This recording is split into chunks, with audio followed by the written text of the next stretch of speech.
都过来了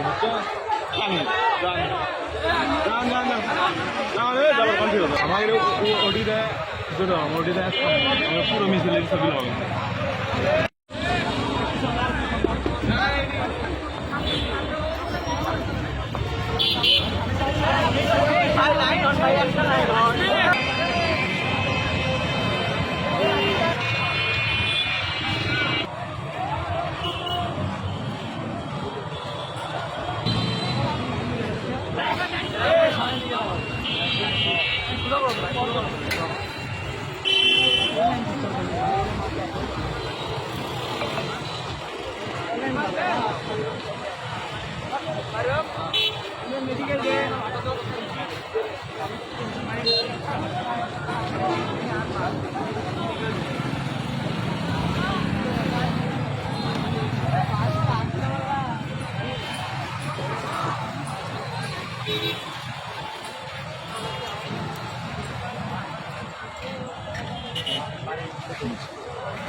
নিজের ভাগ্য উন্নয়ন করতে নিজের ভাগ্যের টাকা ঘোরাতে গিয়ে ঢাকায় ছুটে গিয়েছিলেন আমার আশা ভরসা স্বপ্ন পূরণ করতে গিয়ে তিনি ঢাকায় স্বৈরাচার শেখ হাসিনা বিরোধী আন্দোলনে ছাত্র জনতার জন্য ভোটখানে তিনি এই সরকারি সহযোগিতা করে ছাত্র দল এই সরকারি সহযোগিতা কলেজের একজন ছাত্র ঢাকার যাত্রা বাড়িতে সেদিন একটি প্লেকার্ড হাতে দাঁড়িয়েছিল সেখানে লেখা ছিল দফা এক দাবি এক শেখ হাসিনার পদত্যাগ।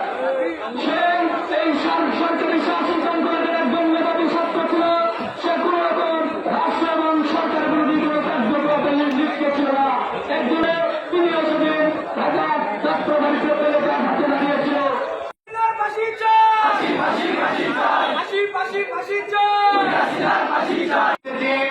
এই সরকারি সংশোধন কলেজের মেধাবী ছাত্র মানিক শাহী আহমেদ মানিক হত্যার বিচার চেয়ে আজকের এই মৌন মিছিল শেষে এই সমাবেশে উপস্থিত রয়েছে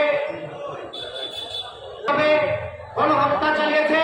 সেই গণহত্যার ফলে এই শহীদ শাকিল সহ বাংলাদেশে অনেক মানুষকে হত্যা করে সেই খুনি হাসিনা সরকার এই ছাত্র এবং জনতার চাপে পড়ে এই বাংলাদেশ থেকে বিতাড়িত হয়েছে। বন্ধুরা, বাংলাদেশের মানুষ তাকে প্রত্যাখ্যান করেছে।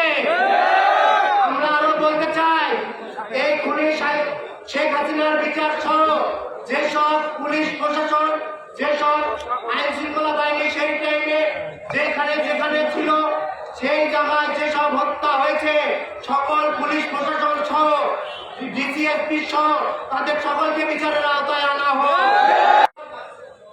শহীদ যেসব স্টুডেন্ট শহীদ হয়েছে তাদের পরিবারের দিকে আমাদের ছাত্রদেরকে ঐক্যবদ্ধ হয়ে তাদের পরিবারের দিকে খেয়াল রাখতে হবে। বন্ধুরা,